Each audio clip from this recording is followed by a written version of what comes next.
Welcome to the deep dive. We're here to really cut through the noise on important topics. And today, we're tackling something that can feel, wow, a bit sensitive, can it? Personal finance. But listen, this isn't about making anyone feel bad. Honestly, I've been there.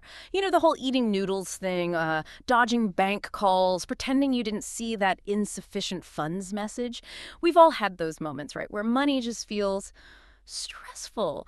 But this deep dive, it's not about dwelling on that. Our mission today, it's to pull out the brutal truths, but also the practical paths to financial freedom. We're looking at a source that really pulls no punches. It's called Why You're Still Broke: Brutal Truth and Financial Freedom.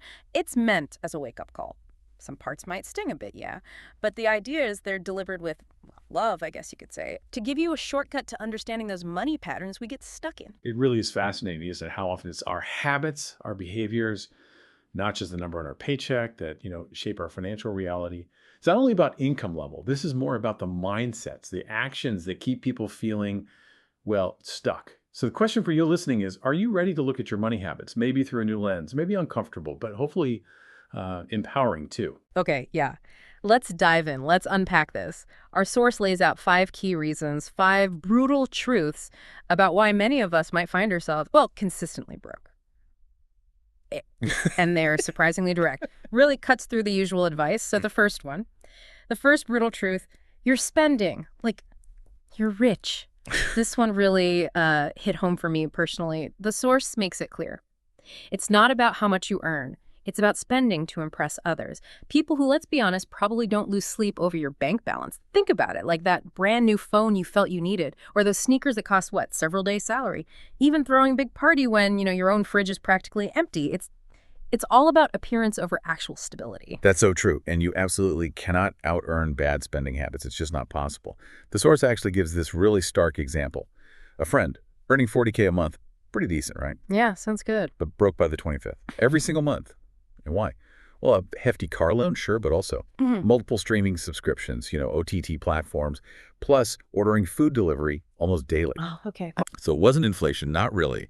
It was like this lifestyle driven by wanting everything now. The deeper point here, that the question to ask yourself is, are you really distinguishing between what you genuinely need and what's just sort of social pressure, that pressure to consume, to look a certain way? Yeah, that example really drives it home. It's so easy to fall into that trap, isn't it? Which brings us straight to the second truth. You don't track your money. And this is just incredibly common. So many people, they honestly have no idea where their money actually goes. It's like it just evaporates, And you're left thinking, hang on, I swear I had money yesterday.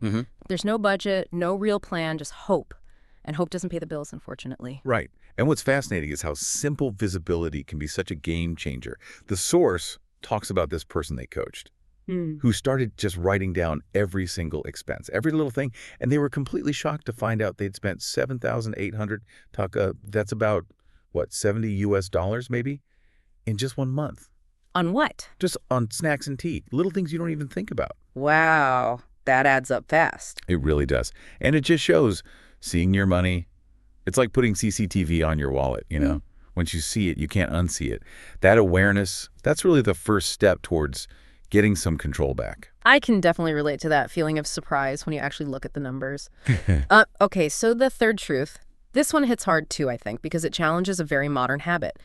You fear boredom more than being broke. It points to how much we spend on entertainment, on escapism, Netflix, Spotify, YouTube Premium, gaming, eating out all the time, those little weekend trips. All the distractions. Exactly. We tell ourselves, hey, life's for living, and it is. But the source makes you question, are you really living? Or are you just digging yourself into a deeper financial hole to avoid, I don't know, a quiet moment, discomfort? Yeah, and there's a specific example in the source that really highlights this. A couple, they couldn't pay off their credit card debt. They were really struggling with it. Okay. But they still felt they had to go to this concert and then take a weekend trip right after. Oh, boy. The result, the source puts it perfectly. 48 hours of joy and 6 months of EMIs. Those monthly loan payments. Ouch. It really makes you think, doesn't it? Is real freedom found in that kind of fleeting escape? Or is it found in, actually gaining control over your choices, your finances, finding that peace of mind? That's a really powerful distinction. And it connects nicely to the fourth truth, actually, which is you're waiting for a big break instead of building small habits. This taps into that common fantasy, right? That sudden promotion, winning the lottery. Crypto moonshot. Yeah, exactly. Or your little side hustle suddenly going viral overnight. We dream about these big instant fixes. And meanwhile, we ignore the consistent, maybe kind of boring habits that actually build wealth over time. Things like, saving just 10% each month, or reading one book about money a year, or spending just 30 minutes learning a new skill. It's the compound effect, isn't it? The source really emphasizes the power of that consistent, small progress over waiting for some miracle. There's this fantastic story they share about someone started out making just $300 a month writing blog posts, part-time. Okay, not a huge amount. Not huge, no, but they did it consistently for a year. And here's the key. They saved all of it. Eventually, they had enough to buy a decent microphone, started a podcast, and now that podcast brings in $1,000 a month from sponsorships. Wow, that's incredible, from $300 blogging. Exactly. It shows how those small, repeated steps, playing the long game, that's the real way wealth gets built. It's not usually about luck. That really is a story about grit and Yeah. patience. Let's Okay, so the final truth, number 5. This one requires some real introspection. You're blaming, not taking ownership. The source lists all the usual suspects we blame, right? Inflation, the government, our parent society, the boss. Your ex, yeah. Everyone but ourselves. Oh. But the hard pill to swallow here, as the source puts it quite bluntly, is nobody's coming to save you. Not your rich uncle, not your cousin who promised you a job lead. Nobody. It's a call for radical self-responsibility. Right. And looking at the bigger picture, the source makes this absolutely crucial point. You might be broke simply because you haven't truly made building wealth your responsibility yet, like your non-negotiable priority. And that shift, that fundamental shift from blaming everything outside to taking internal ownership, that's foundational. It has to happen for anything else to change, really. It really is foundational. Okay, so we've heard these brutal truths. They might sting, like we said. But the good news is our source isn't just about pointing out the problems. It actually gives a clear path forward, a way to turn things around. It's all about taking action, like actual steps, starting today. So the first action step, it's incredibly simple, but really effective. Start a money tracker notebook. That's it. For 30 days, just write down every single thing you spend money on. Even that tiny 10 taka tea or, a $1 coffee, everything. Don't judge it. Don't analyze it yet. Just track it. See where it's actually going. Yeah, that awareness piece again. And the second step is just as crucial.